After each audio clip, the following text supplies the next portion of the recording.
ભાજપના પ્રમુખનો તાજ કોના પર મારશે મોહર, અટકળોનો દોર શરૂ.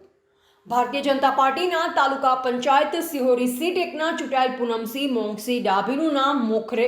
બનાસકાંઠા જિલ્લામાં કાંકરેજ તાલુકાના મુખ્ય મથક સિહોરી એક તાલુકા પંચાયત સીટના ભાજપ પક્ષમાંથી 2500 આસપાસ વોટથી જીત્યા હતા. પૂનમસિંહ ડાભી સિહોરી તાલુકા પંચાયત સીટમાં ભારતીય જનતા પાર્ટીએ શિક્ષિત ઉમેદવારને મેદાન ઉતાર્યો. ભારતીય જનતા પાર્ટીના વિવિધ હોદ્દા ઉપર રહી ચૂક્યા હતા અને પાર્ટી સાથે કાર્યકરની કામગીરી કરતા હતા.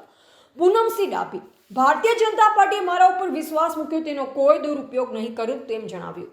પૂનમસિંહ ડાભીએ કાંકરેજ તાલુકાની પ્રજામાં અને લોકોમાં પૂનમસિંહ ડાભીનું નામ પાર્ટીમાં વફાદાર કાર્યકરમાં કાયમ રહે તેવી લોકચર્ચાએ જોર પકડ્યું છે.